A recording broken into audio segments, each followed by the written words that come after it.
everyone and welcome. Today I wanted to talk about two novellas that I recently read and absolutely adored.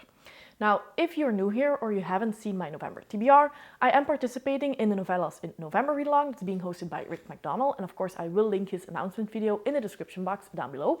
But that does mean that I've been reading quite a bit of novellas this month, and I don't want my monthly wrap-up to be too long, so I decided to do some mid-month wrap-ups specifically for these novellas. And I decided to batch these two that I'm going to talk about because both of them are sci-fi, while I normally read fantasy, and I greatly enjoyed both of these. So the first one that I'm going to talk about is This Is How You Lose the Time War by Amal, El-Mohtar and Max Gladstone. And then after that one, I'm going to talk about A Psalm for the Wild Build by Becky Chambers. But first, This Is How You Lose the Time War. And this sci-fi novella is actually a standalone. In this book, you follow two rival agents, Red and Blue. These are part of either the Agency or the Garden, and these two factions are in a war with one another. And they are trying to win this war by sending their agents back into the past and making them change just a small thing that will create a butterfly effect and make their faction win the war in the future. So you follow these two agents and you see that they are often sent to the same location in the past. And the one that's there first leaves a letter for the other one. And in the beginning it's very daunting, like haha, I was here first. But as the letters evolve, you can see that there's a relationship that's being created between these two individuals. And I really enjoyed this story. I do think that this is not hard sci-fi at all. So if you're looking for a hard sci-fi story where you have time travel, you have these two agencies, you have a futuristic war, you're not going to get that. None of that is explained in this book.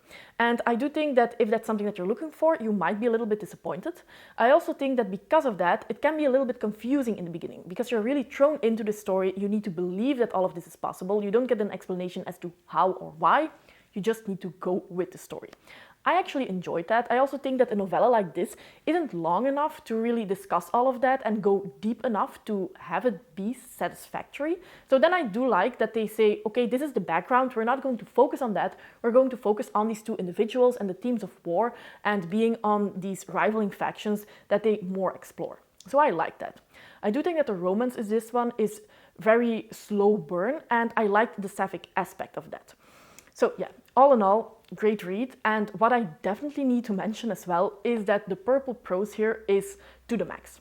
I love that. I often reread some of these sentences just to look at the metaphors and how they were used. But I do think that because of that, it doesn't really work well as an audiobook because I don't think that you can really appreciate the sentences like you would if you read them physically. I do think that this will be a little bit too much for some people. It almost reads as a poem at times, especially the letters. But I liked it, and I think if you are somebody who likes lyrical texts, maybe something like The Queens of Innisleer, then you possibly might like this one as well.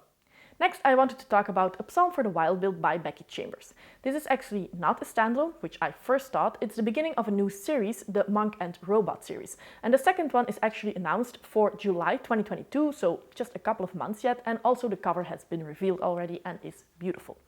This is definitely my favorite out of the two novellas that I'm discussing today because it was just so hopeful and cozy and heartfelt. It was perfect. In this book, you follow Dex. Dex is a tea monk and they're not really sure what to do with their life. They have everything at hand to be happy, but somehow they feel a little bit lost. So they decide to leave the civilized society and go into the wilderness.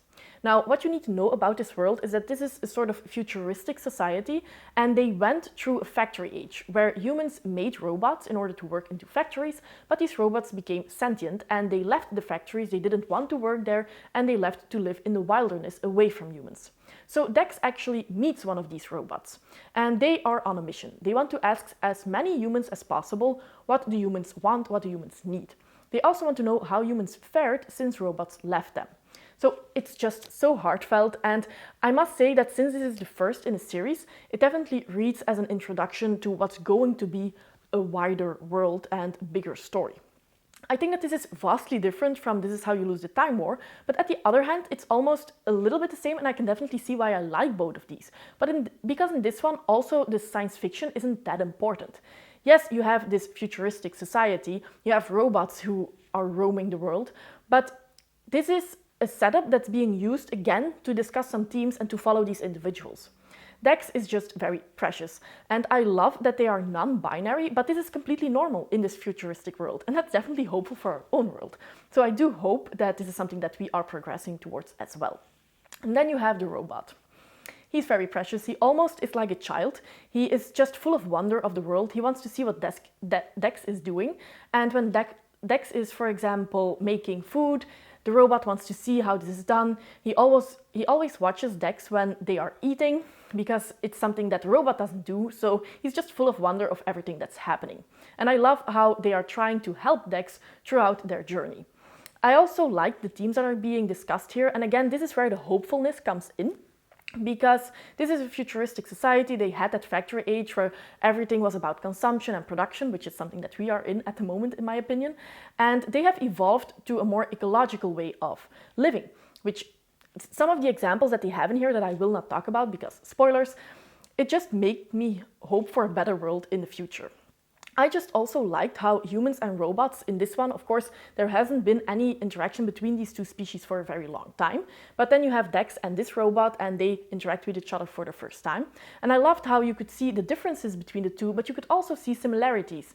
And with Dex, I think that a lot of people will relate to them because they don't really know their purpose in this world.